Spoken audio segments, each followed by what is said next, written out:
wararka magaalada Laascaanood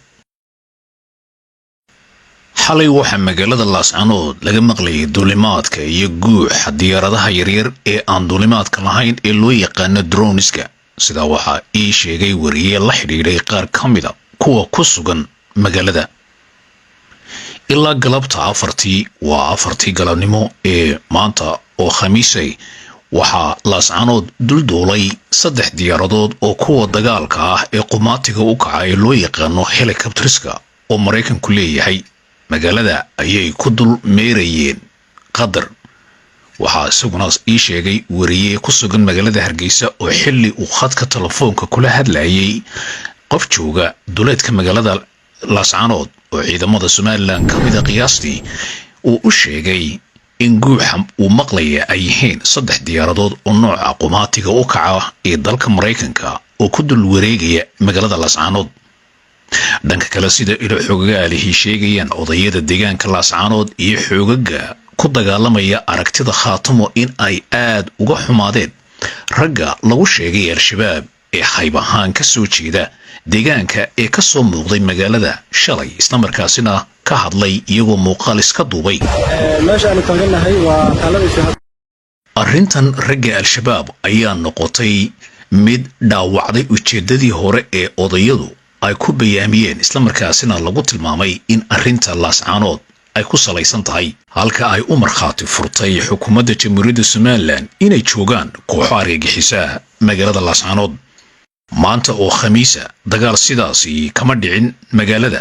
waxa magaalada laga saaray dhaawacyadii yaalay cisbitaalka Laascaanood oo lagu qaaday ambalaasyo ay leedahay hay'adda Red Cross kuwaasi oo la geeyay magaalada Garowe qaarkoodna looga sii qaaday dhinaca magaalada Muqdisho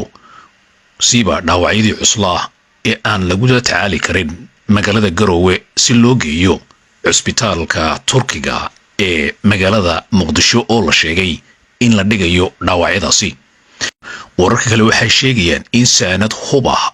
oo loo waday ciidanka gudaha magaalada Laascaanood ka dagaalamaya ay qabteen ciidamada Jamhuuriyadda Somaliland oo gaafureegayay dhanka koonfur bari ee Laascaanood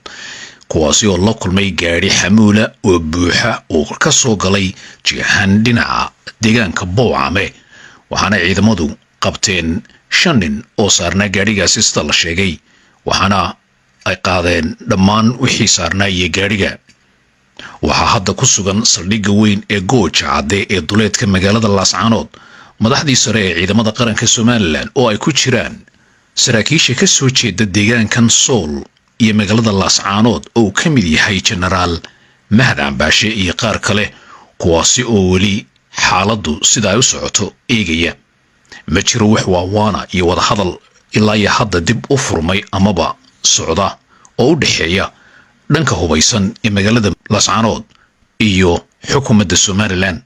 asiyaatay dhinaca caalamka waxa xareeyay dhinaca arrinta argagixisada iyadoo ay ka soo muuqdeen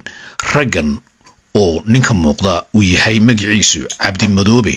oo ilaa iyo sanadkii 2009 laga raadinayay meel uu ku sugan yahay iyadoo dawladda Itoobiya ay ka mid tahay wadamada u haysta 13 qof oo lagu dilay qarax ka dhacay magaalada Addis Ababa halka sidoo kale dawladda Mareykanku ay u aaneynayso qaraxyadii ugu waaweynaa ee ka dhacay magaalada Muqdisho waxaanu hore ugu sugnaa kuna dhuumanayay sida la sheegay deegaamada Jubbooyinka hoose halkaasi oo ka yimid ujeedada ay kooxdan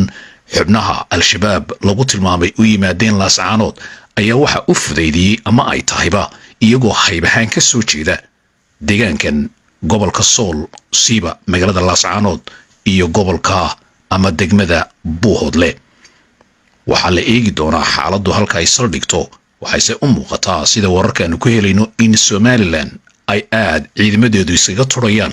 in magaalada wax la yeelo marka qaarkii ciidamada Somaliland ayaa la sheegay inay gudaha magaalada u galayaan subaxda hore xilliyada weerarada ay dhacaan laakiin maanta ma dhicin wax weerara oo keenay in ciidamada Somaliland ay gudaha galaan